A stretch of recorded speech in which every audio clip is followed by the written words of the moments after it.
Hello दोस्तों, स्वागत है आपका अपने YouTube channel DD education centre पर। आज हम लोग निर्देशांक ज्यामिति में पढ़ेंगे अंतः विभाजित बिंदु पर आधारित सवाल। तो आइए वीडियो को शुरू करते हैं। देखिए, अंतर विभाजित करने वाले बिंदु का निर्देशांक आपको इस सवाल में निकालना है। तो देखिए, अंतः विभाजित होता क्या है उसके बारे में थोड़ा सा समझते हैं। मान लीजिए आपका पहला बिंदु आपका ये है, दूसरा बिंदु आपका ये है। पहला बिंदु मान लीजिए आपका ए है और दूसरा बिंदु आपका बी है। अब कह रहा है, सवाल में क्या कह रहा है, अंतः विभाजित करने वाले बिंदु का निर्देशांक। अंतः मतलब इसके अंदर ए और बी के बीच में कहीं अंदर विभाजित करने वाले बिंदु का निर्देशांक हमें निकालना होता है। तो मान लीजिए कि अंदर आपका कहीं विभाजित करने वाला बिंदु ये है, और मान लीजिए विभाजित करने वाला बिंदु पी अगर रखते हैं, और पी का निर्देशांक हम मान लेते हैं क्या, एक्स और वाई। विभाजित करने वाले बिंदु का निर्देशांक हमने क्या माना, एक्स और वाई। और ए बिंदु का निर्देशांक हम मान लेते हैं, पहले बिंदु का निर्देशांक हम अपने सभी यहाँ पर रख रहे हैं x1 और y1, ए बिंदु का निर्देशांक। और बी बिंदु का निर्देशांक इसी तरह से कर लेते हैं x2 और y2। यहाँ पे क्या किया हमने, पहले बिंदु का निर्देशांक x1 y1 और दूसरे बिंदु का निर्देशांक x2 y2। और ये आपका क्या है, अंतः विभाजित करने वाला बिंदु p है। अंतः विभाजित करने वाला बिंदु P है और P का निर्देशांक हमने माना है x और y। अब देखिए, जब ये अंतः विभाजित करने वाला बिंदु P आया, यहाँ पे इस बिंदु का नाम हमने क्या रखा, P रखा है। तो यहाँ से देखिए, ये जो रेखाखंड है इसको दो भागों में विभाजित कर रहा है। ये बिंदु P रेखाखंड AB को दो भागों में विभाजित कर रहा है। यानी पहला भाग आपका यहाँ से यहाँ तक और दूसरा भाग आपका यहाँ से यहाँ तक। तो यहाँ पर हम मान लेते हैं पहले भाग की लंबाई m1, यहाँ से यहाँ तक की लंबाई क्या मान लेते हैं, m1, और यहाँ से यहाँ तक की लंबाई क्या मान लेते हैं, m2। अगर हमें विभाजित करने वाले बिंदु का निर्देशांक निकालना है, यानी x और y का मान निकालना हो, तो उसके लिए कौन सा फार्मूला होता है, आप उसको नोट करके लिख लीजिए। मेन यही है आपका, विभाजित करने वाले बिंदु का निर्देशांक आपसे सवाल में ज़्यादा पूछता है, या m1 और m2 का अनुपात कभी कभी पूछता है सवाल में। तो देखिए, x और y का मान कैसे निकालते हैं, आपका फार्मूला होता है x बराबर, नोट करके आप लिख लीजिए। जब कोई बिंदु अंतः विभाजित करता है तो फार्मूला होता है, अंतः विभाजित करने वाले बिंदु का निर्देशांक x बराबर होता है आपका, नोट करके इसको लिख लीजिए, mx2, m1 x2 plus m2, तो यहाँ पे आएगा x1, और डिवाइड बाई होता है m1 प्लस m2। ये होता है आपका x बराबर m1 x2 plus m2 x1 बटे m1 प्लस m2। और इसी तरह से y बराबर आपका क्या होता है, y बराबर सेम रहेगा, बस जहाँ पे x2 x1 है वहाँ पे y2 y1 हो जाएगा। तो आपका क्या हो जाएगा, देखिए m1 1 है तो यहाँ पे y2 आएगा, प्लस m2 है तो y1 आएगा, और डिवाइड बाई नीचे का सेम रहेगा m1 प्लस m2। आप x बराबर और y बराबर नोट करके लिख लीजिए। आइए इसी को एग्जाम्पल के माध्यम से समझने का प्रयास करते हैं। देखिए, बिंदुओं 4,7 तथा 4,2 को अंतः विभाजित करने वाले बिंदु का निर्देशांक ज्ञात कीजिए यदि विभाजन का अनुपात 2:3 है।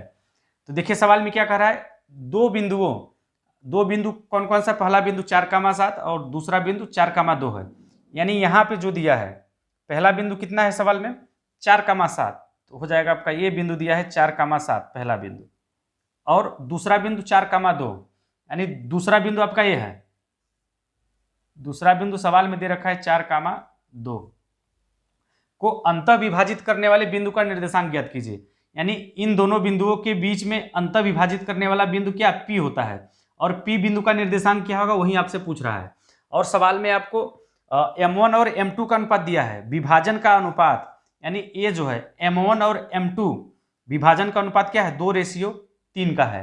यहाँ पे ऐसा कह सकते हैं कि m1 बराबर आपको दे रखा है 2 और m2 बराबर दे रखा है 3। m2 बराबर क्या दे रखा है, 3। विभाजन का अनुपात 2:3 है, इसका मतलब m1 बराबर 2 और m2 बराबर 3। तो विभाजित करने वाले बिंदु का निर्देशांक आपको निकालना है, यानी x और y का मान आपको निकालना है। तो देखिए, x बराबर फार्मूला क्या होता है, m1x2 प्लस m2x1 बटे m1 प्लस m2। तो सबसे पहले क्या करते हैं, x का मान निकाल लेते हैं और यहाँ से y वाले फार्मूले में y का मान रख के निकाल लेते हैं। तो देखिए क्या हो जाएगा आपका m1, m1 का मान क्या हो जाएगा 2 हो जाएगा, क्योंकि विभाजन का अनुपात आपको 2:3 दिया है।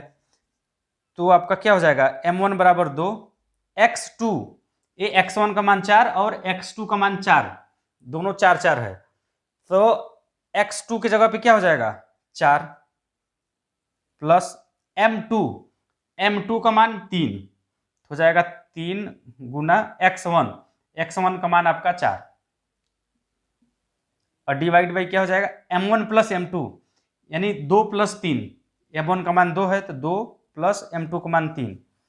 तो यहाँ से देखिए इसको हल कर लीजिए, 4 3 12, 4 दूनी 8, 12 8 मिलके हो जाएगा ऊपर 20, ऊपर क्या हो जाएगा 20 और नीचे हो जाएगा 2 और 3 मिलके 5, यहाँ से 5 चौके, तो यहाँ से x का मान जो निकल गया 4 आया। और इसी तरह से क्या करेंगे हम y का मान निकालेंगे। y बराबर फार्मूला क्या होता है आपका, y बराबर आपका फार्मूला होता है m1 y2 plus m2 y1 और बटा में क्या होता है आपका m1 प्लस m2।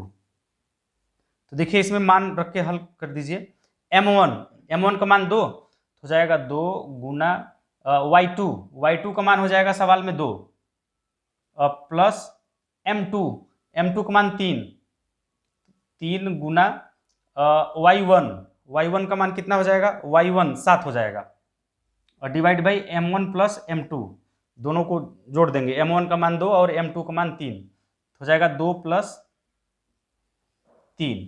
तो यहाँ से देखिए इसको इधर कर लेता हूँ मैं, 2 दूनी 4 और 7 त्रिके 21, 7 त्रिके 21, 2 दूनी 4, 21 4 हो जाएगा आपका 25, ऊपर हो जाएगा आपका 25 और नीचे 2 और 3 मिलके हो जाएगा 5 5 तो यहाँ से देखिए y का मान निकल के आएगा आपका 5, y बराबर हल करने पे क्या आया 5 आया और x बराबर कितना निकाला हमने 4 आया। तो विभाजित करने वाले बिंदु का निर्देशांक क्या होता है x कामा y, x का मान आया है 4 तो हो जाएगा 4 और y का मान 5 आया है तो 4,5, यानी विभाजित करने वाले बिंदु का निर्देशांक आपका हो जाएगा 4,5, यही आपका आंसर होगा।